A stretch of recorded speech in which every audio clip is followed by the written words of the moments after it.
नमस्कार दोस्तों, मैं लंकेश रावण स्वागत करता हूं मेरे YouTube चैनल में आप सभी का।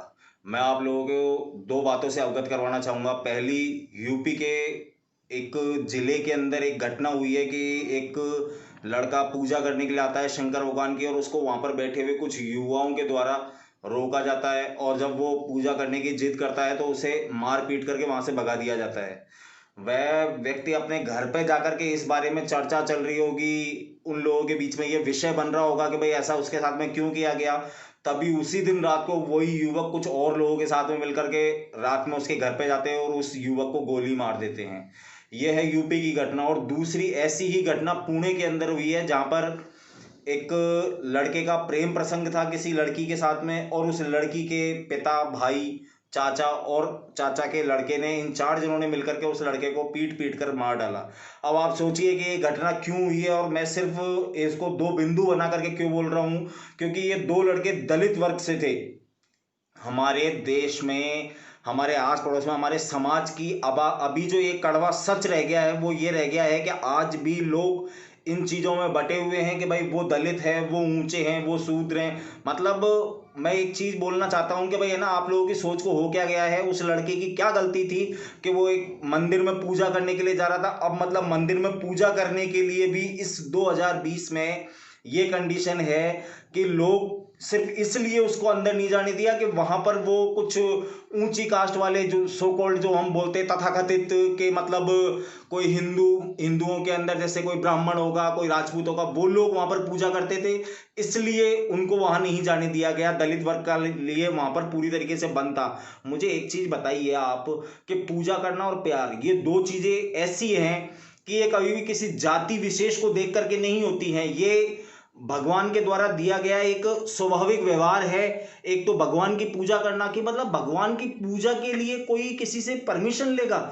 अरे भाई, ये वो पुराना टाइम चल रहा है क्या? और मैं आपको पुराने टाइम की भी बता दूं कि अपने बड़े बुजुर्गों ने जो किया है, वो एक वो राजा महाराजाओं के जमाने से चली आ रही एक प्रथा थी कि भाई राजा के पास में जो पूजा पाठ का काम करेगा वो ब्राह्मण है, तो साहब वो थोड़ा उनके बिल्कुल नजदीक में रहते थे। इस वजह से इन परंपराओं को उन लोगों ने खींचा, अपने बड़े बुजुर्गों ने खींचा। लेकिन अभी का जो समय चल रहा है वो बिल्कुल ऐसा नहीं चल रहा है कि आप इस तरीके का व्यवहार करें किसी के साथ में। आप लोगों को ये चीजें शोभा नहीं देती हैं कि आप किसी को जातिगत रूप से, उसकी जाति के हिसाब से उसके साथ में मतलब इस तरीके का व्यवहार करें।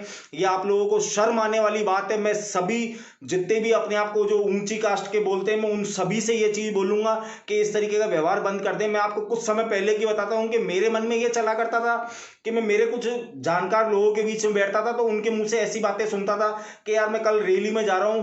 उससे पूछा क्यों जा रहा है, कि इसलिए जा रहा हूं कि भाई हमारे दलितों की एक रैली निकल रही है कि भाई हमें ऊंची कास्टों के द्वारा जो डिस्क्रिमिनेशन किया जाता है उसके खिलाफ हम लोग रैलियां निकाल रहे हैं, उसके अंदर हम जा रहे हैं।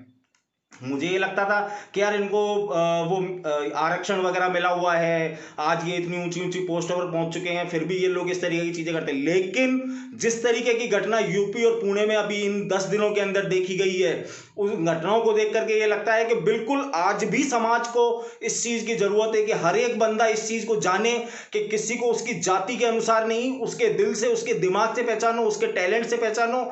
हाँ, अगर किसी के अंदर टैलेंट नहीं है तो आप उसको बैठा करके ये चीज बोलें कि भाई आप इस चीज का सहारा ना लें, आरक्षण का सहारा लें, वो एक बात अलग हो जाती है। लेकिन आप किसी को एक जातिगत रूप पर उसको मंदिर में जाने के लिए मना करना, उसका कोई प्रेम प्रसंग किसी के साथ में, उसके लिए उसे जान से मार देना, ये तो अपने आप के अंदर एक तरीके का नरसंहार है। आप मतलब हिंदू मुस्लिम एकता की बात करते हैं, आप लोग आपस में एक नहीं है। सिर्फ एक छोटी सी बात को लेकर के जातिवाद है क्या?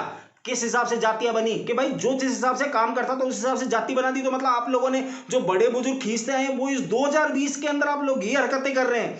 मेरे को अपने समाज से इस तरीके के व्यवहार की बिल्कुल भी उम्मीद नहीं है। आप सभी से हाथ जोड़ करके मैं ये विनती करता हूं कि किसी को उसकी जाति के हिसाब से पहचानना बंद करें, उसकी पहचान जाति के हिसाब से रखना बंद करें।